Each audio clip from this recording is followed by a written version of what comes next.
अपनी बात कहना। अधीर रंजन चौधरी जी।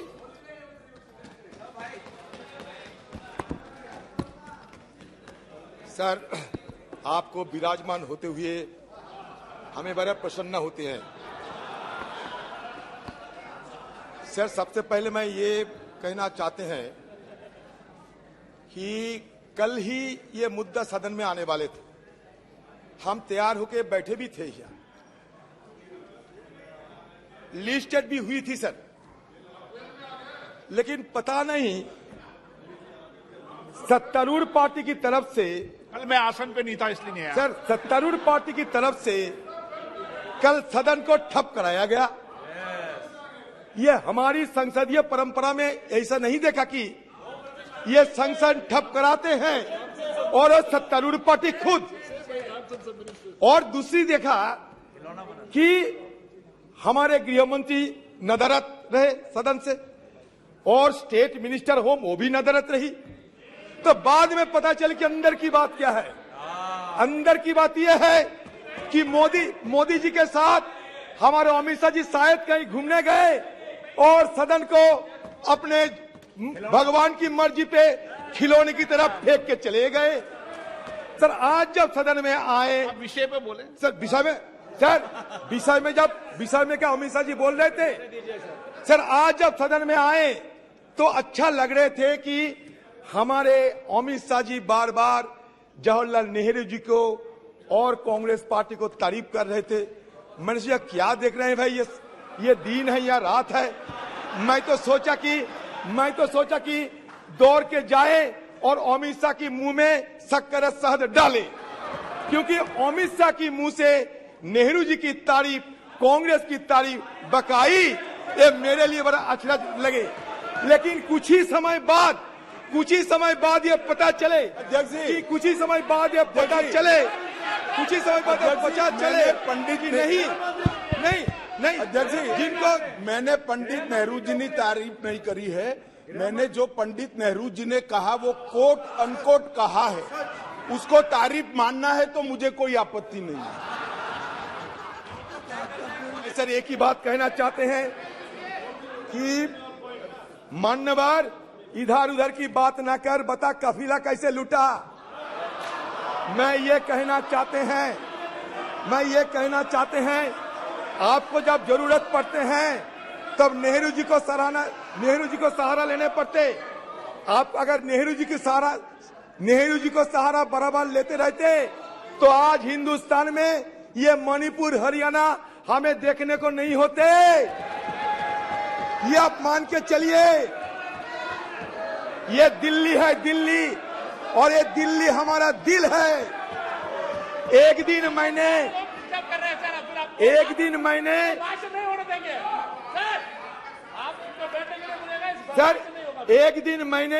अपने रूह से पूछा ये दिल्ली क्या है। जब जवाब में ये बताए गए मानो आसमान जिस्म है तो दिल्ली उसका जान है। तो ये दिल्ली के साथ बार बार क्यों छेड़खानी किए जा रहे हैं, ये मैं आप लोगों से पूछना चाहते हैं। आपने खुद अपने वक्तव्य में ये पेश किए कि 1911 में ये कलकत्ता से राजधानी उठ के दिल्ली आए। बिल्कुल सही बताया आपने। ये 1990 में बालाकृष्ण कमेटी की रिपोर्ट और recommendation I.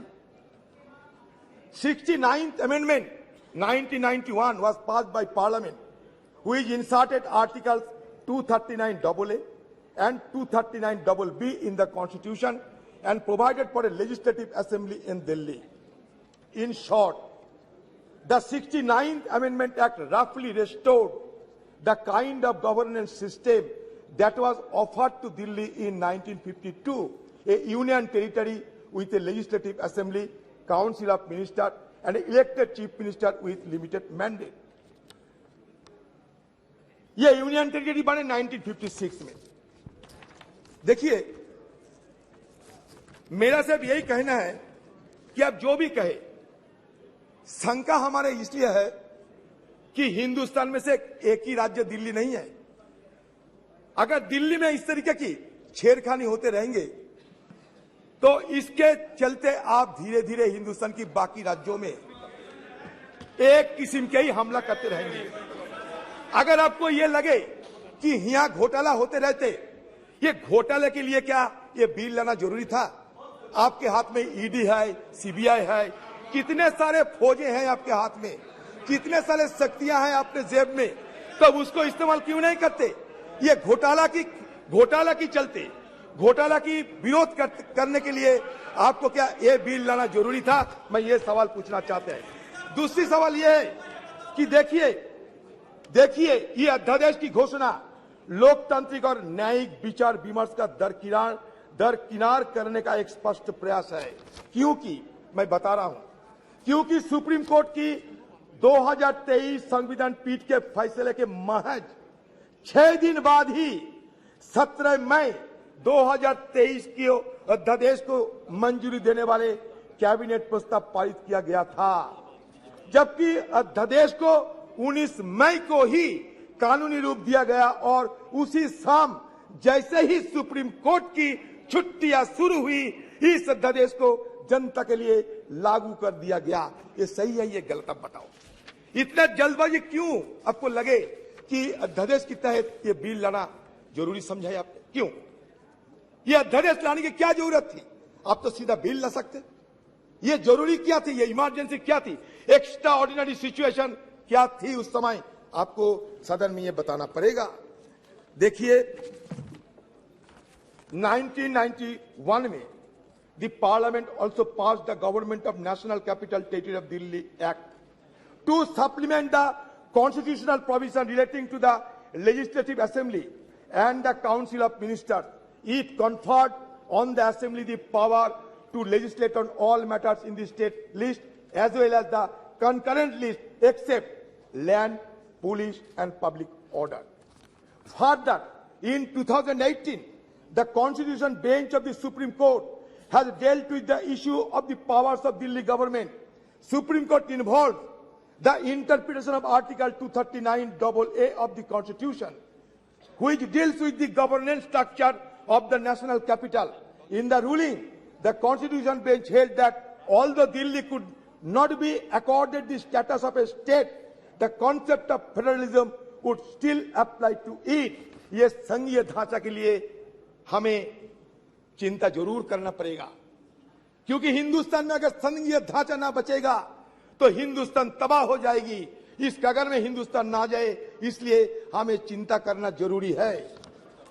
The 2018 ruling said that with the introduction of Article 239AA in the Constitution, Parliament envisaged a representative form of government for Delhi while seeking to provide a directly elected legislative assembly with legislative powers over matters within the state list and the concurrent list barring those exempted.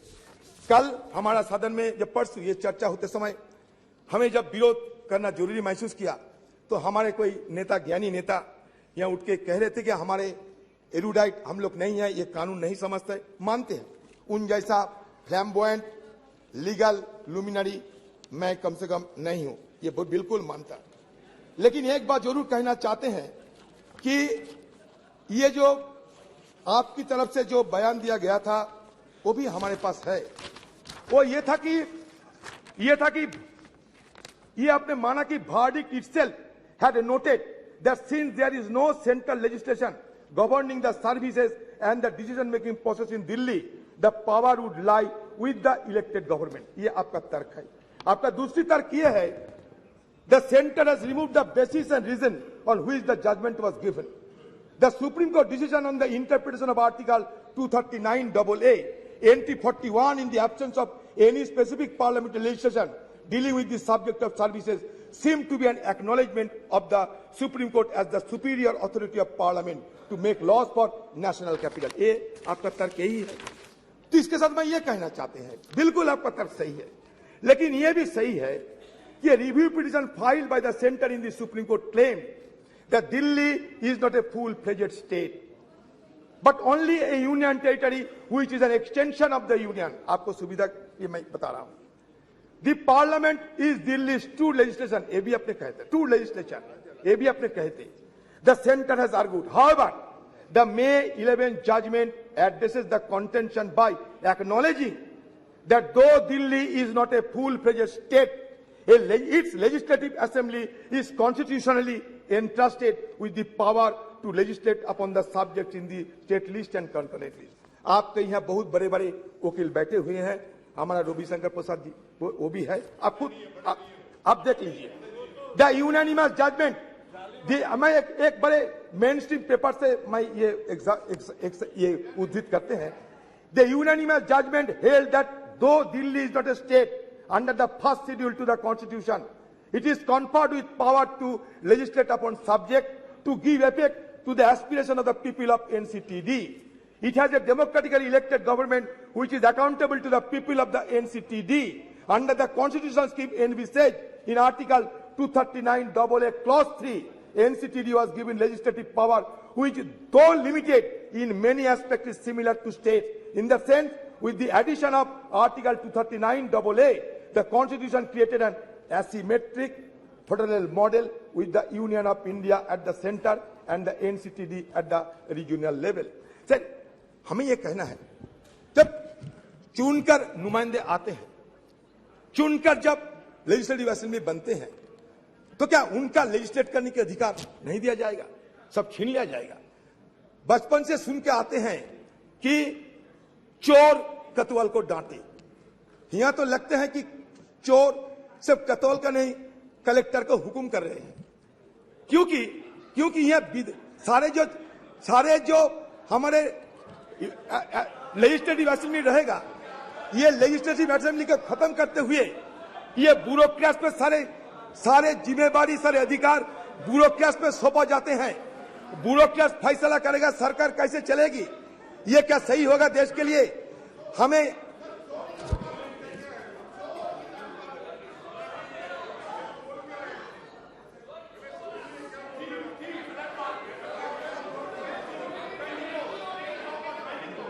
Sir, जहां आपको गलत लगे छांट दीजिएगा, कोई हर्ज नहीं। मैंने कहा कि कहावत की तरह, ये कहावत है, मैं अपनी बात नहीं।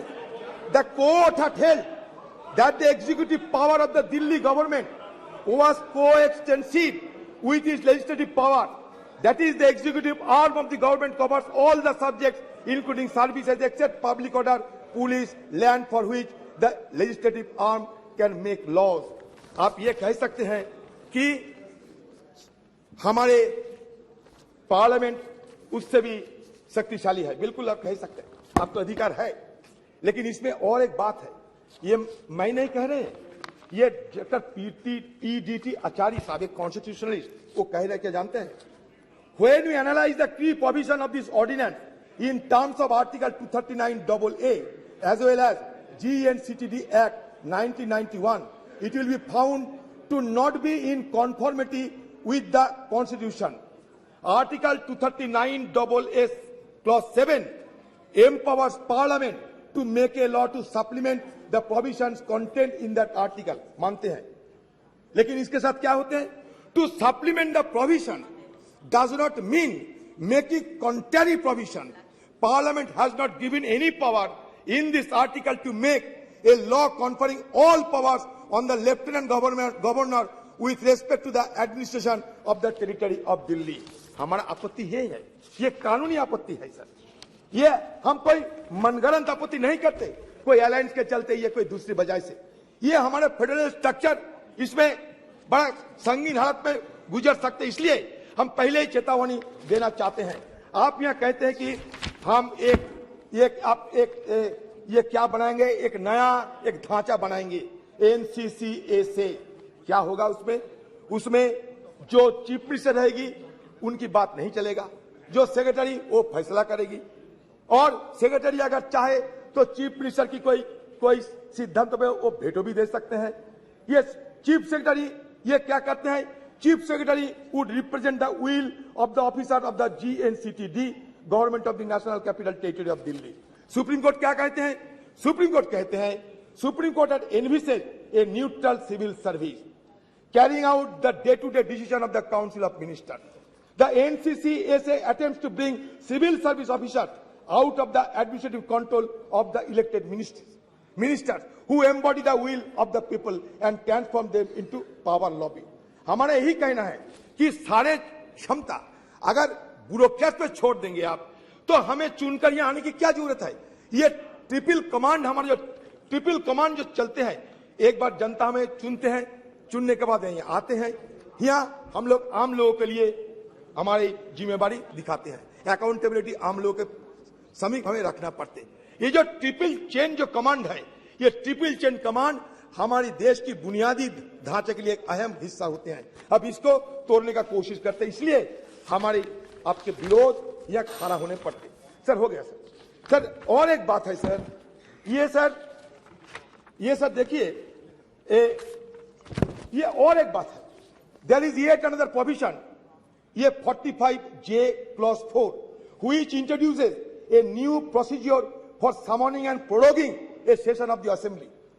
Under the present constitutional system, the decision to convene a session of the legislature is taken by the cabinet. यहाँ भी ऐसा होते हैं, आप फैसला करते हैं कब सदन चलेगा या नहीं। Thereafter it is conveyed to the governor. आप क्या करते हैं, प्रेसिडेंट को भेजते हैं, यहाँ गवर्नर को भेजा जाते थे पहले, who signed the summons. This is the practice followed in all countries where the parliamentary system of government exists. But a strange and inscrutable procedure has been introduced by this ordinance. Under this new procedure, the proposal for convening the assembly shall be submitted to the chief secretary, to the lieutenant governor and the chief minister for their opinion before issuing the summons. आपने कभी ऐसा मानेंगे यहाँ? अगर हम नहीं तय करेंगे या हमारे नौकर साहब ने तय करेंगे, ये हम मानेंगे? अब बताइए, दिल्ली में बहुत सारे सेवा ये सूबे की सरकार देते थे, ये हमें सोचना पड़ेगा कि हर सूबे की सरकार की अपने अपने क्षेत्र में कोई सेवा देना जरूरी होते हैं। जैसे कि दिल्ली के लोगों के लिए काम करने वाले 50 से अधिक संस्थाएं इस एक व्यापक प्रावधान से प्रभावित होंगे इस ऑर्डिनेंस के चलते।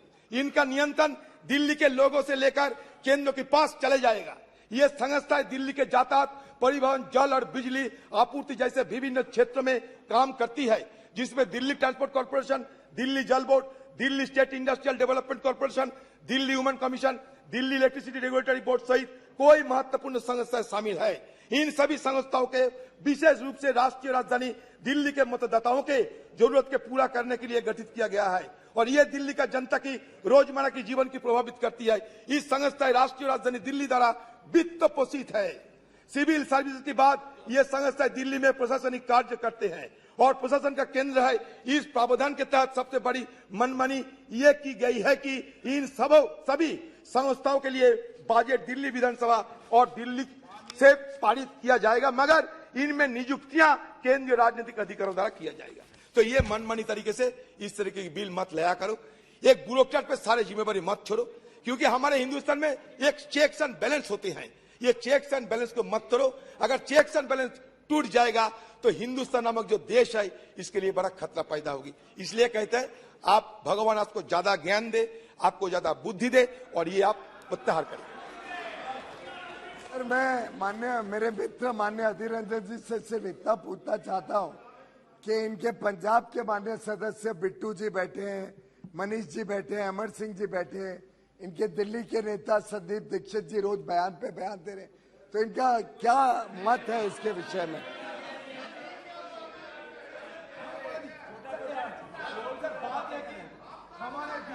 हमारे बीच दरार पैदा करने की कोशिश ना करे तो बेहतर होगी। इधर उधर की बात मत कर, बता कफीला कैसे लूटा। रमेश बिदुड़ी जी, तो तब होगी जब दरार ना हो, यहाँ तो दरार आज ही है। रमेश बिदुड़ी जी। जी सर। अध्यक्ष जी,